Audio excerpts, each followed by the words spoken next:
couple of people to take their seats.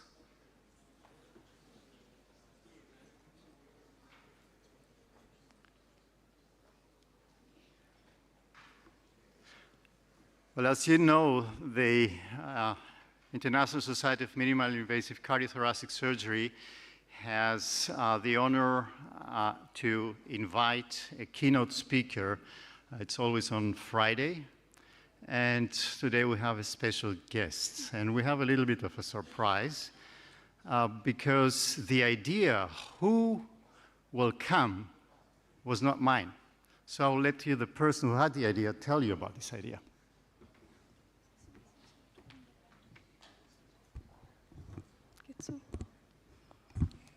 So, hello everybody. My name is Larissa Bonaro, and I will present you the idea's origin and also our special guest. So, in my first year of ethics lesson, there was a topic that caught my attention, and the topic is called equal opportunities. So, and after a discussion with my parents, my dad came up with a question, which is which topic outside medicine would be high of interest by young surgeons. And I couldn't find another answer than equal opportunities. So, what are young people's dreams? I think if I ask young people or teenagers what their dreams are, they would possibly answer material things such as computer games or makeup. But no one of these would say, I wish I could go to school, or I wish I would have a great job which make me laugh. So, chances.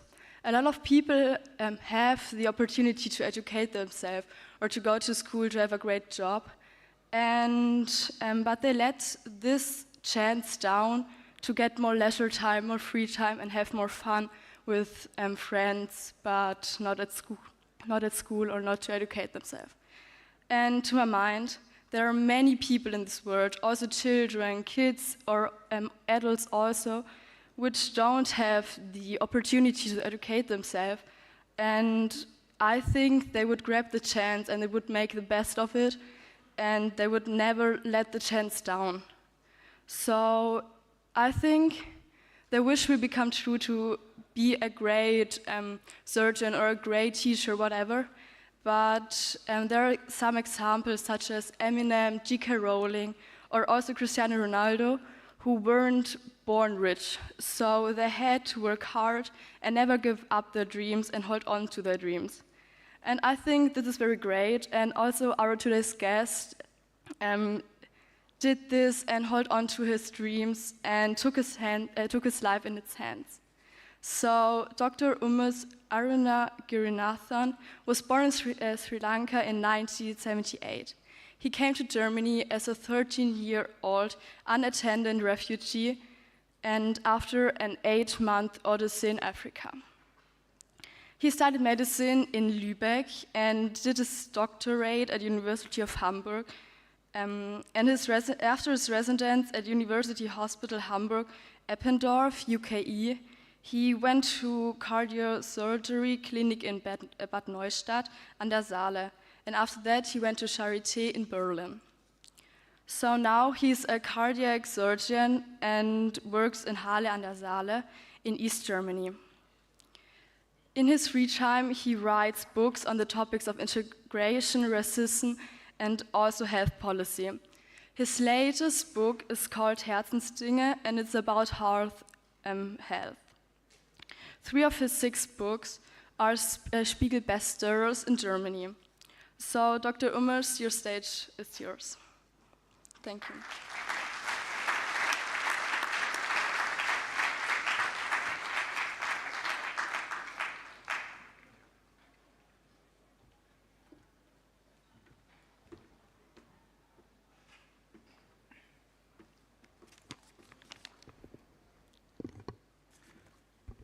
Thank you. I was born into a Tamil family in northern Sri Lanka as the second child of 5 children. My parents and grandparents and all of our children live together in one house. When I close my eye, I see the pictures of the fields where my grandmother and I walked on my way to school, and not to forget the temple festival. When I was 5 years old, the civil war started in Sri Lanka,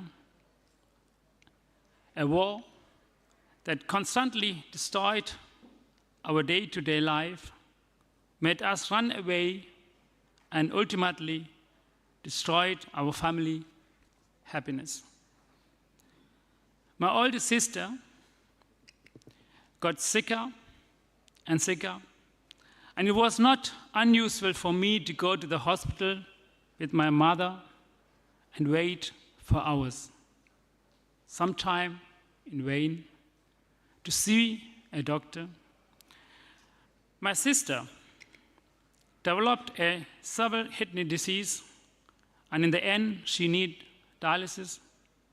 But in the war in Sri Lanka, there was no medicine for her. She died at the age of 12. A loss for the whole family, a defeat for all the years my parents fought for safe air.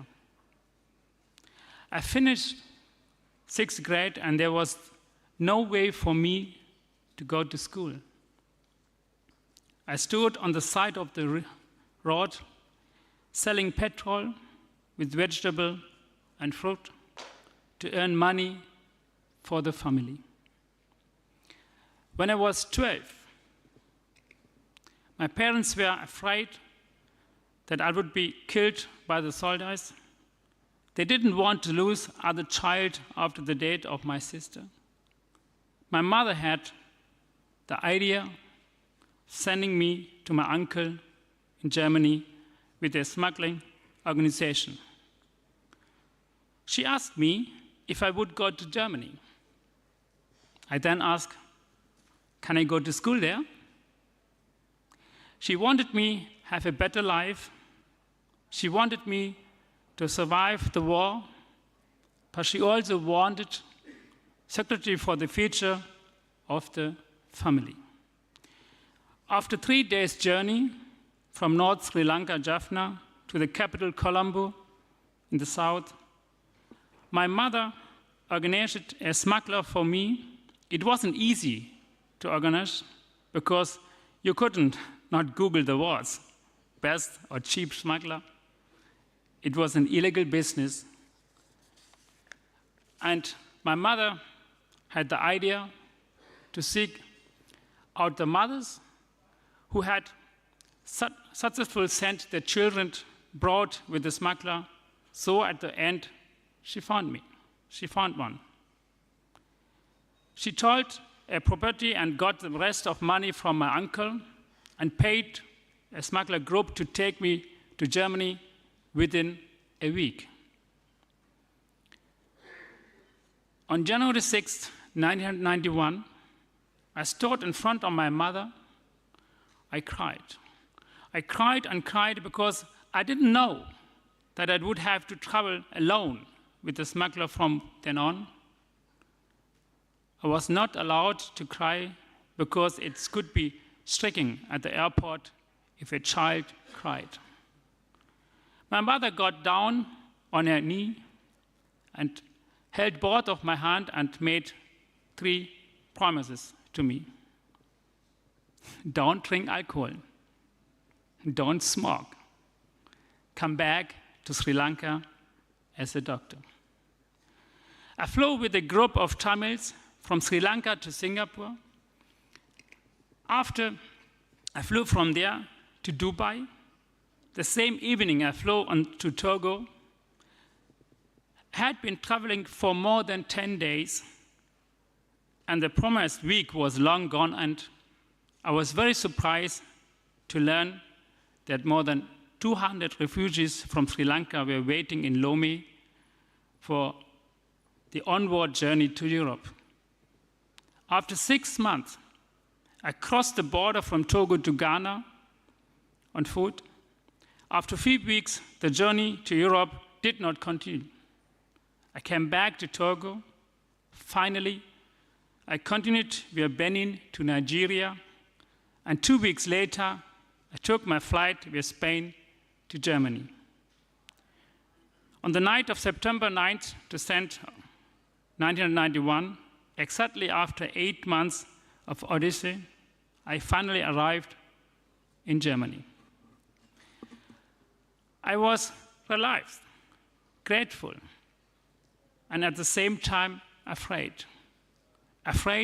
that the German authorities would send me back to Sri Lanka. I particularly remember a border guard had a green uniform and carried a gun. I was always afraid of people with guns because I remember from the war that people with guns killed. My childhood prefect of the office suddenly came up to me and offered me a piece of chocolate. I took the piece and it quickly melted on my tongue. I was happy. I was happy and relieved, and my tension suddenly disappeared. A woman from the youth welfare office came and took me to the children's home. I was an unaccompanied refugees minor, and that's why the youth welfare office took me in. I was hungry, so I was given pizza to eat. I thought to myself, how can the Germans eat something too bloody? I didn't know tomato sauce from Sri Lanka kitchen. I just cut off the edges and eat them. Leave the middle. Today, I will do the opposite. At the children's home, I was able to tell them I had an uncle in Hamburg, it's North Germany, and wrote down the address and phone number. The next day, my uncle came and stood in front of me. I could remember the picture of him because I had never seen him in person. My uncle brought me into Hamburg and applied asylum for me.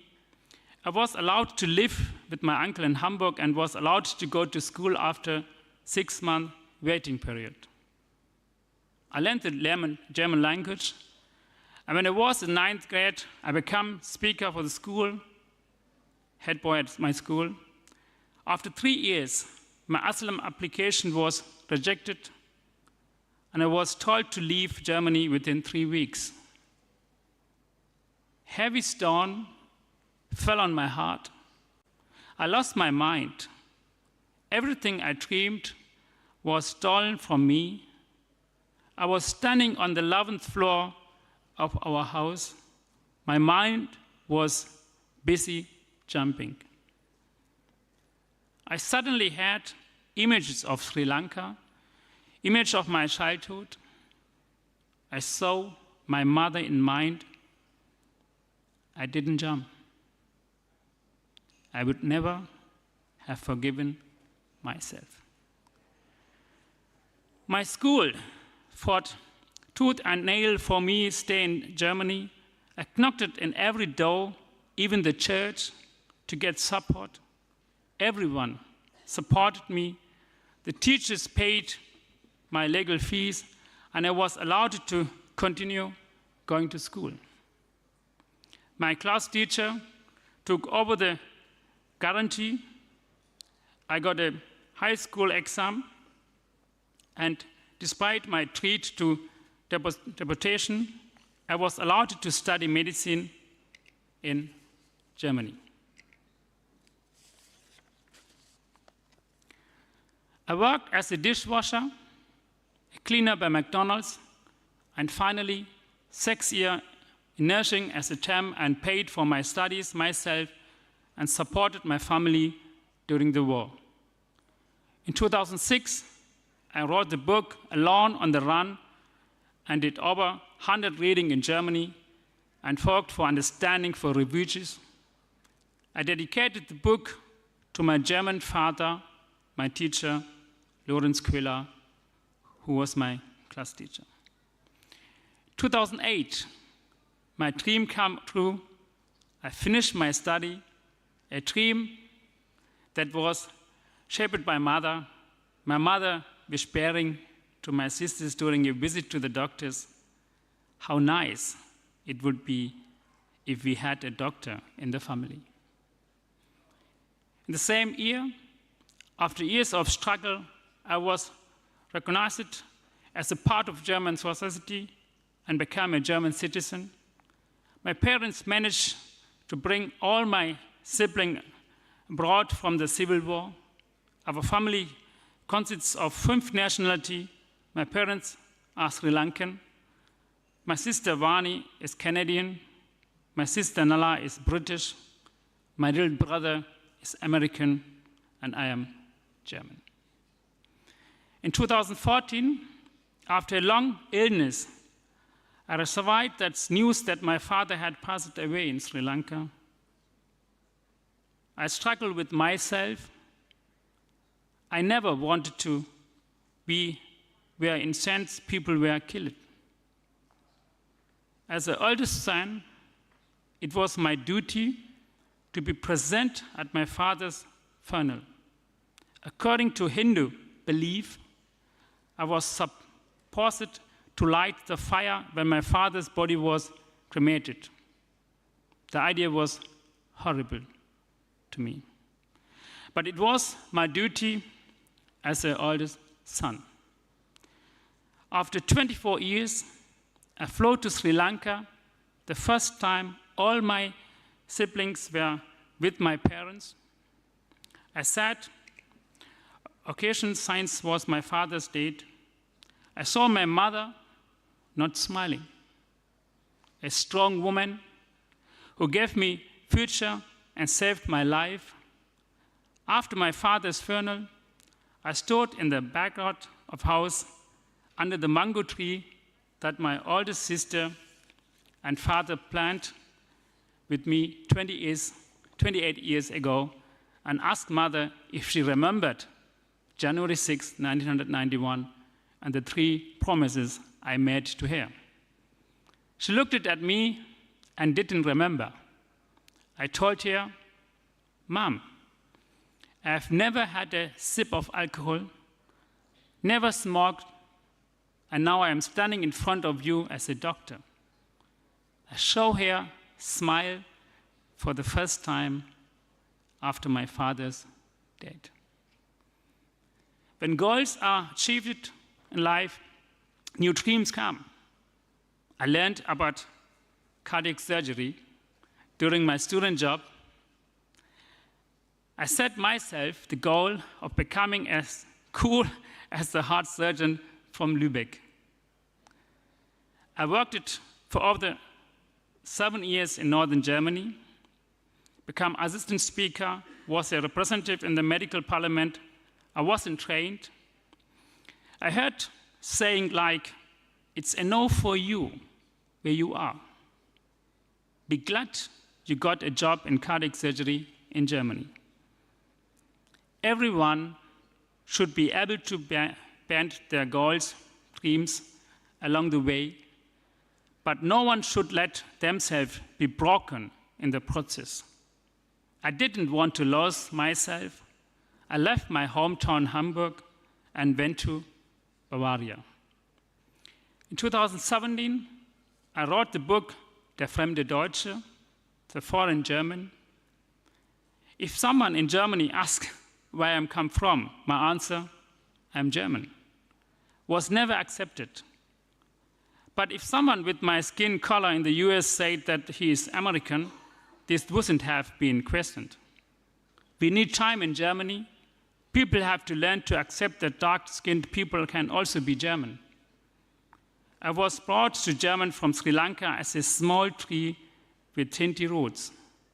Now I am a fully grown tree, but for many people, I am still a mango tree.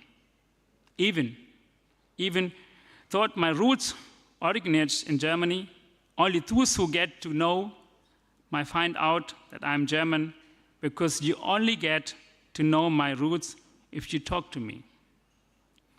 I was trained as a cardiac surgeon by Professor Diegler, Bad Neustadt.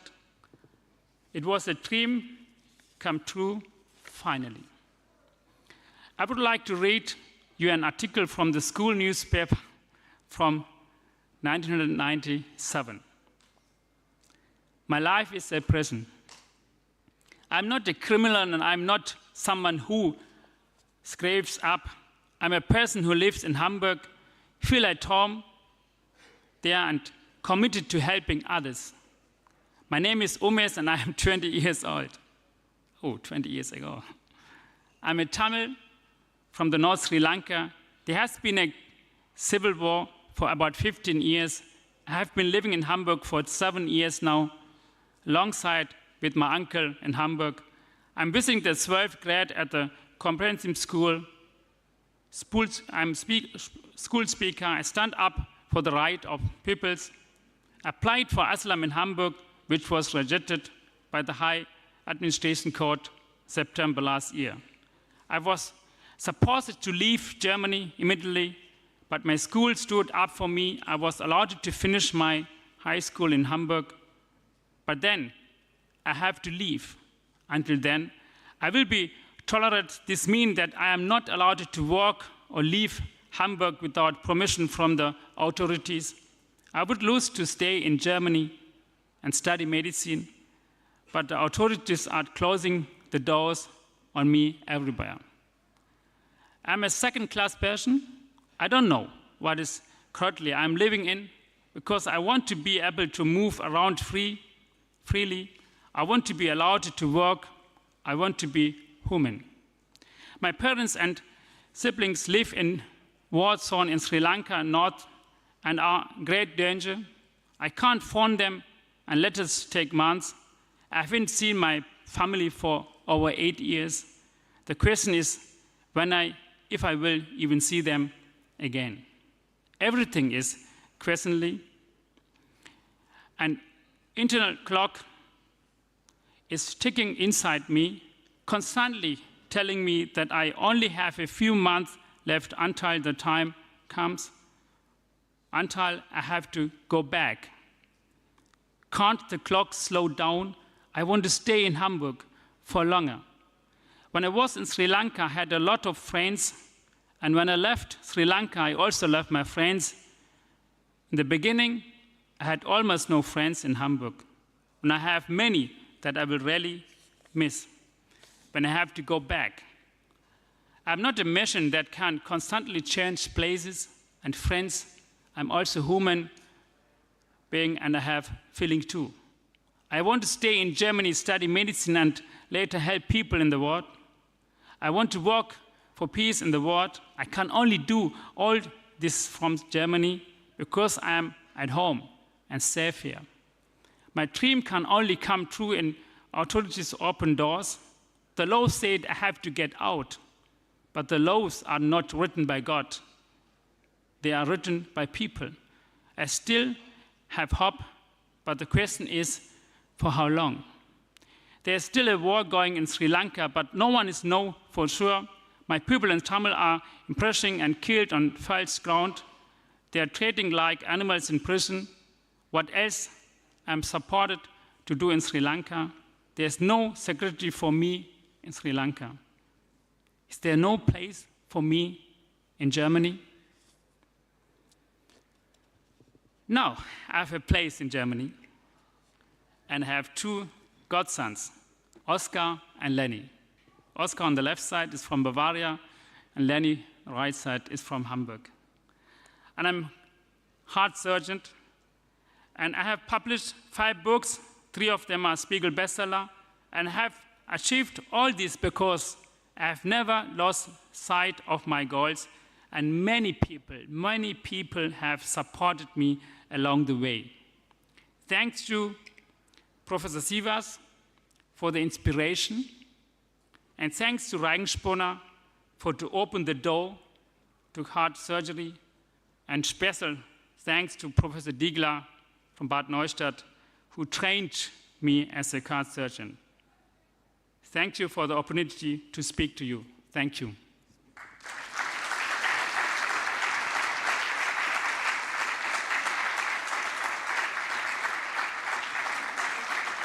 Thank you. Thank you.